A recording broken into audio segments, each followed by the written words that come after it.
Beyond the newsroom, where untold story is revealed. Ku BTN Media Beyond the newsroom omukutu semakutu kwosinzira okubeera ng'otulaba ate era ng'otugoberera mu bitundu by'eggwanga lyattu Uganda eby'enjawulo.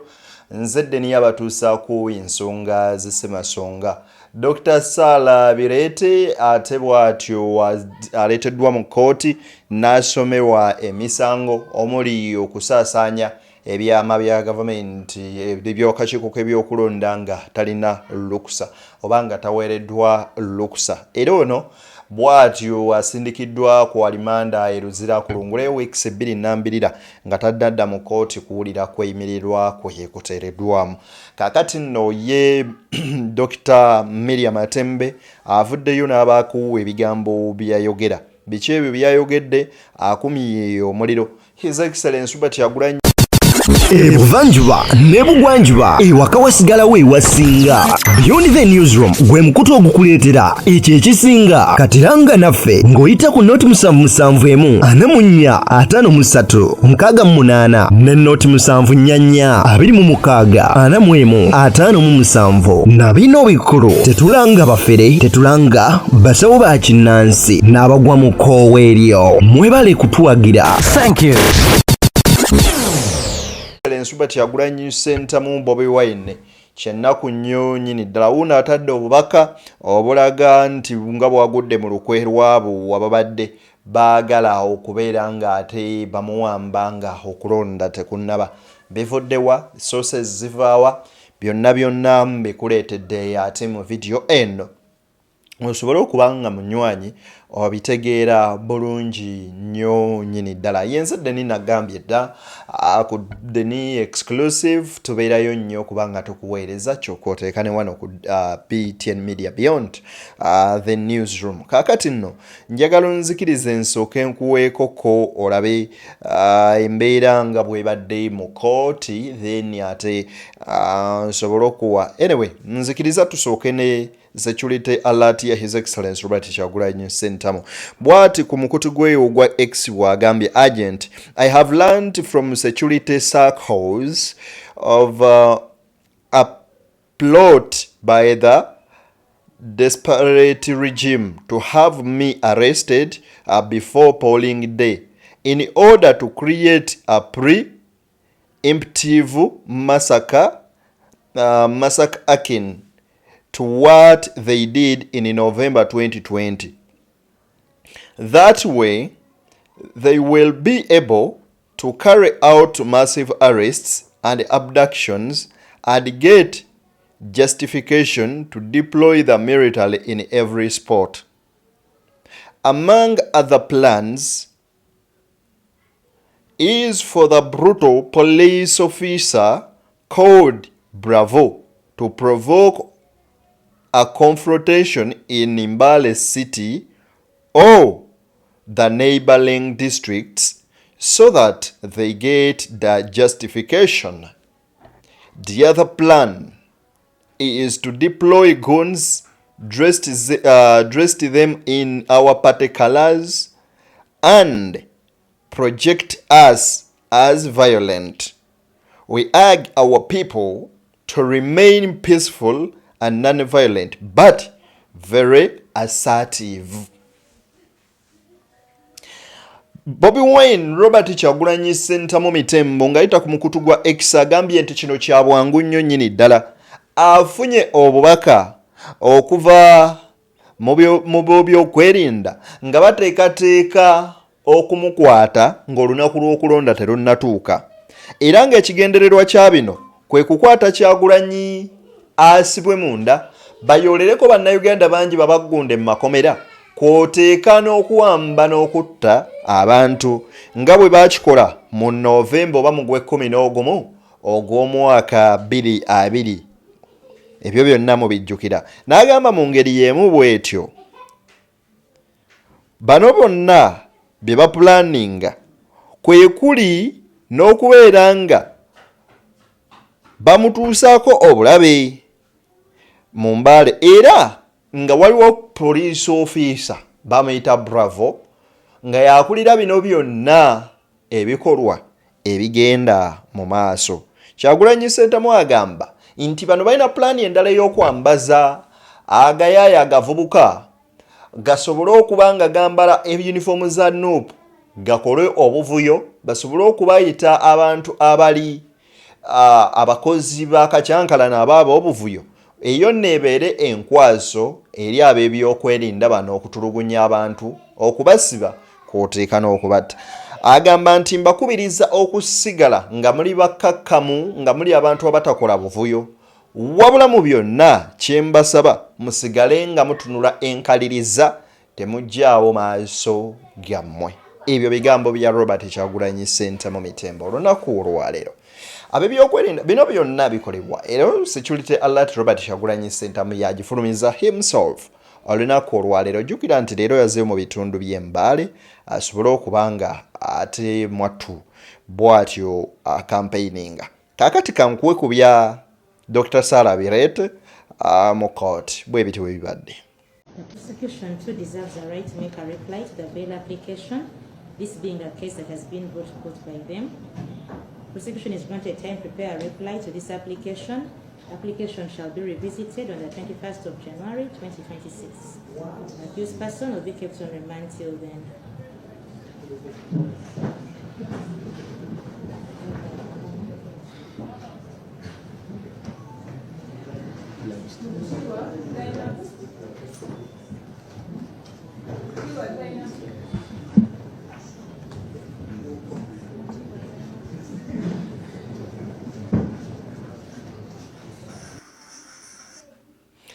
Bw'atyo Dr.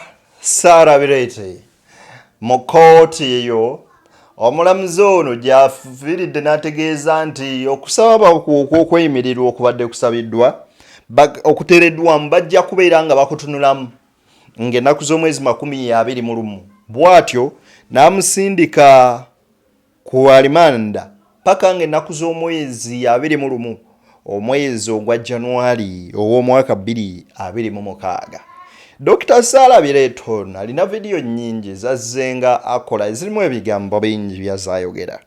Ne lwaki sikusomerako ku bibaddeyo olunaku olwali anyway kansooke nkusomere bino kiki ekitegeeza ate tube nga tubitegeera. Uganda Police station headquarters because ebitya biki.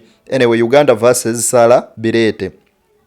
Female adult aged 49 years, Munyankole by tribe, a lawyer and a resident of Chiwongo, Namwez village, Bukerere parish, Goma, Sub-County, Mukono district. Statement of offense. Unlawful obtaining of disclosing of personal data contrary to Section 31, Clause 1 and 2 of the Data Protection and Privacy Act Cap 97.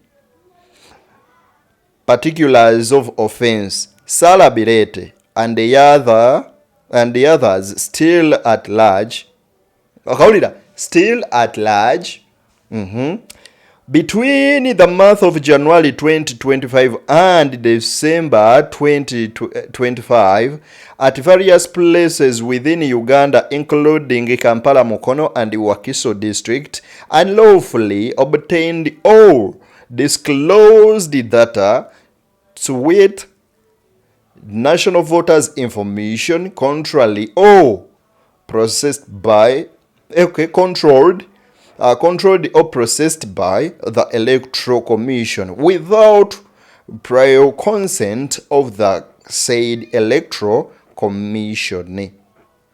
Okawulidde akagamba ako ono ogw'omuvunaanwa mbuya saasaanya data w'akakiiko k'ebyokulonda era omusango ogw'omuvunaanwa mbu yaguza wakati wa January 2025 ne December.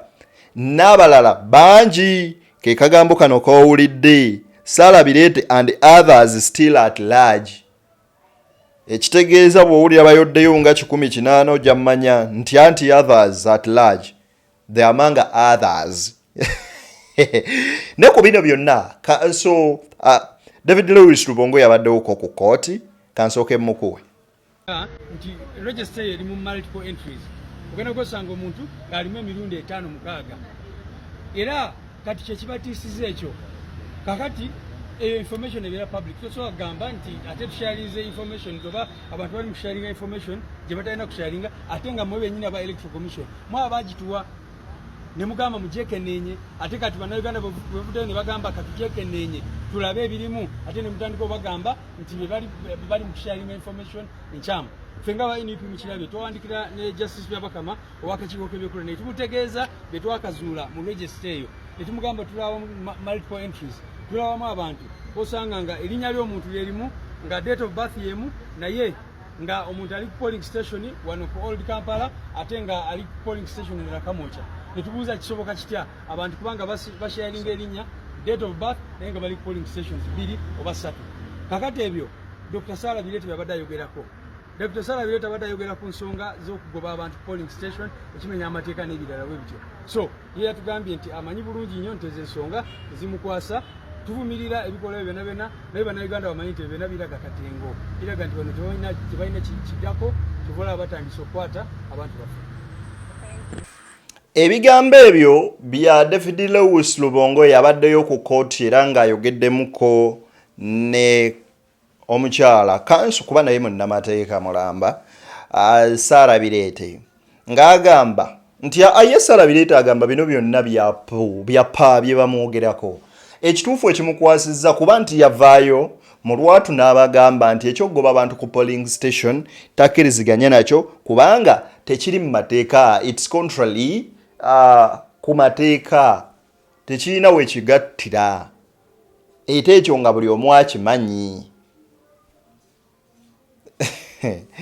Anyway, ngenda kuwa ku butambi bwa Sarah Bireete gwe nnaatamutegeera ojja mumanya naye omukyala Mama Miriam Matembe aliko ebigambo byayogedde bingi nnyo era wano ku Sarah atuwadde akadde akawera awo nno wenkusabira onzikirize nabyo mbikuwe obiwulirizeeko kubanga wano wetugenda weetaaga omuntu akozesa ennyo obwongo bwe okusobola obanga otegeera ebintu engeri gye bitambulamu. BTN Media gwe mukutu kwoli nze Deni akuweereza era nkusaba onzikirize nkuwe video yiino.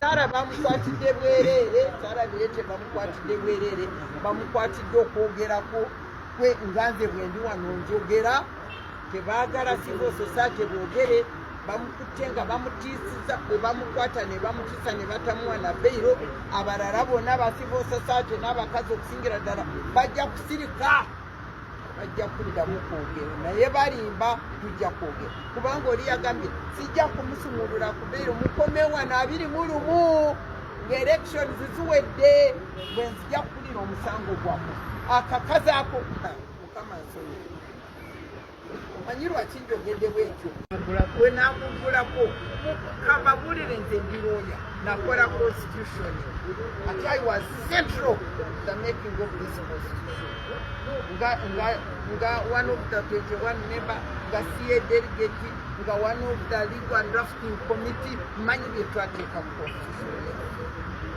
oyinza kukwata omuntu n'omuteeka mu prison olise ennaku 3 okyanoonya lwaki omukutte oli musulu wakutte waki ogenze n'okutta omuntu ng'omuteekeko omusango n'omala ennaku nyangu gwe tokunganya okyagunoonya gw'omuteekako ekyo kyekibaddewo okujasa ne tugumikkiriza olwaleero tuzze mu kooti bwe tutuuse wano omusango gwe bamutaddeko simanyi bagiyita ngu siba wat cyber crime ne bagamba ngu ye yafuna information n'agipublishinga nga talina lukusa kuva mu electoral commission kati awo wetubuuziza kugamba electoral commission yewaaba anaawaabira Sarah ye electoral commission nga tetugira bati batugambye ekyokubiri lwaki tukonfaminza kutale terinaawaaba kubanga DPP's office bwe bayimiridde nga tusabye beyiro yaffe bwe bayimiridde tebaganye mbaddewo I didn't sawulira ekigambo kigamba nti tetwagala bamuwe bail sakyulire naye jaji ye n'agamba nti ebairo ngigaanye okutuukira ddala 21 January awo ffene tukonkuludinga fe ababadde babiina mu mutwe okategedde akantu wako lwakuba mama mmere amatembe abanye okuvaako ko era agambye akakazi ako mukama nsonyiwe ng'emisango olaba gye bamutaddeko ekituufu nabo bamanyi kiki bakoze omanyi bagenda batema omuti bagenda gutemako amatabi kati Sarah Bireete human rights activist alina ekibiina kirambe ekirwanirira eddembe ly'obuntu n'ebiralo yali munda Alex Waiso amufumbire oyo omu kuba wano bamumwa abakyasenze mu opposition ali munda Dr. Kano Kiza Besigye ali munda so kati ogenda olaba nga bayoola akalayini yakuba batwala mpola olwaleero Kyagulanyi akuwadde security alert n'akugamba I am not safe at all. Ye Robert Kyagulanyi Sentamu kyavuddeyo n'akutegeeza tali safe at all. Omuyimbi ali wano mu Uganda yayimba baatya nnyo. Sooka owulirize ku mukyala gwe bayita Sarah Bireete oba omuyita waagundi. Drag the IGP to court to explain under what circumstances does he invite the army to torture Ugandans in the day-to-day policing that is his duties in the Constitution. Under what circumstances does he hand over his work to the army? And who is accountable for the violations of the army against Ugandans pretending to be doing law and order work that belongs to the police? I thank you very much.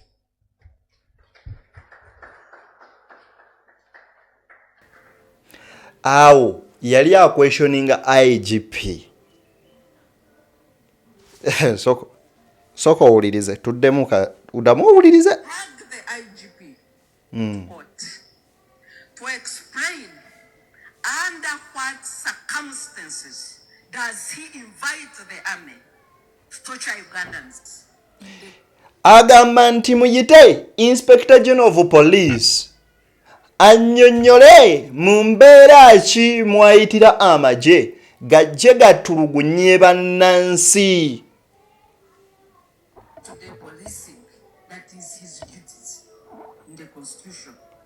Okujja gakole emirimu gya poliisi semateeka gajuwa ewagagamba nti poliisi erina kukola mirimu gino wabula n'amagye gali. Kaakati mbeera ki eyo ejjisaayo omukono ogw'ekyuma ogw'okuleeta amagye mu bannansi okuba nga gabatulugunya? Sarah Bireete. Under what circumstances does he hand over his work to the army? And who is accountable for the violations of the army against Ugandans pretending to be doing law and order work that belongs to the police? Ani amuwa olukusa oluleeta amagye mu bantu abe nga yeetikudde emirimu gyagikwasa amagye kyokka ate mu buyinza bwagakwasirizzaamu gatulugunye abantu? Mbeera ki? Under what circumstances? Mu mbeera ki? Era kiki ekikutuusizza wano? Ebibuuzo ebyo byonna nga Sarah Bireete abibuuza IGP ye Inspector General of Police, Ssaabaduumizi wa poliisi mu ggwanga. Ye mukyala alina eddoboozi ly'owulira n'ogamba wow. Wuliriza wano nno kati ng'ayogera ku Alphonse Owiny Dollo. Nina info gyenfunye ntinitini ng'egamba embu ngenda bireeta mu story dako. By the way, Pastor Joseph Sorada atwaliddwa mu kooti omu ku abo abatuuze embu beerubowa lwaki mbikuleetedde ngenda bikuwa mu story dako. Then Alphonse Owiny Dollo naye embu kigambibwa mbu ono tagenda kuzza bujja ndagaano yekudda ku bwassaabalamuzi bwa Uganda ng'ennaku z'omwezi 26. Lwaki? kati sooka owulirize wano. Justice Owiny-Dollo will go down in history as the most dishonest Chief Justice that has occupied that office he's occupying. If you are a Chief Justice, an embodiment of justice in the country, you are seated on an appeal regarding trial of civilians in military courts for 4 years. 4 years. There is an outcry on every corner of Uganda about trial of civilians in military courts, and you remain seated, you remain pretending that everything is normal. My call to him, Justice Owiny-Dollo, His Lordship, please resign. If you cannot solve the controversy of the day, and you are seated pretending that everything is normal, you are useless to Ugandans. Resign. There is a function that Omukyala Sarah Bireete mukambwe mukko bw'atuuka ku nsonga ezimu era agambye bw'ati nti Justice Owiny-Dollo ajja genda mu byafaayo bw'eri banansi yonna kumuwandiikako ndowooza agenda mu bitabo bya like is it Guinness Books of Records? Yes. Nga Chief Justice akyasookedde ddala okuba omubi, okuba atalumirirwa, okuba omuntu asinga okuba dishonest mu nsi muno. Nagamba era okumanya mu byafaayo by'eggwanga lino alisigalamu nga Ssaabalamuzi akyasinze obubi y'ensonga y'okutuula ku nsonga z'Abannayuganda abawozesebwa mu kkooti z'amagye okumala emyaka 4 mirambirira ng'apiilo eyo agirina mu Court of Appeal ng'agituddeko. Era yagamba nti ebyo byonna biriyolesebwa era nga biraga emirimu gy'omusajja ono ng'abadde akyasinze okuba omubi mu nsi yonna. Kakwe Mama Miriam Matembe. I want to tell you, President Museveni and your family, Uganda is not your words. Uganda is not your personal property. Uganda belongs to Ugandans. Uganda is ours, and we shall live, and it will stay.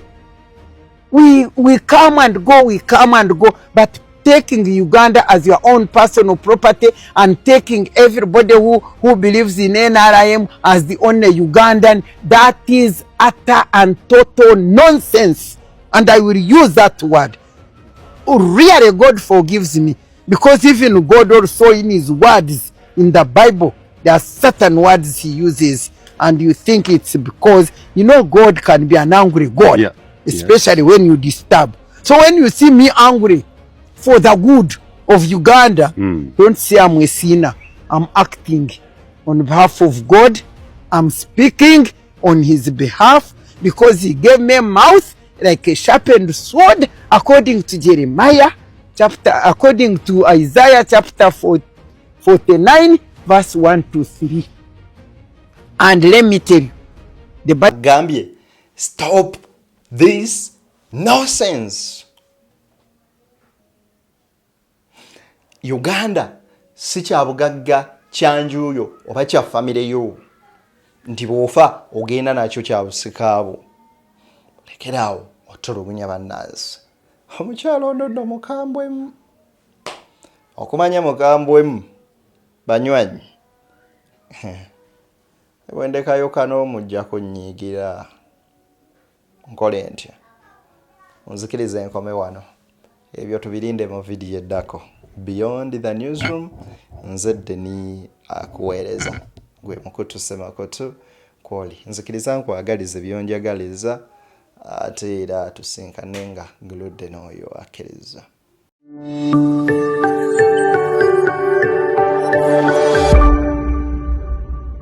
Beyond the newsroom, where untold story is revealed.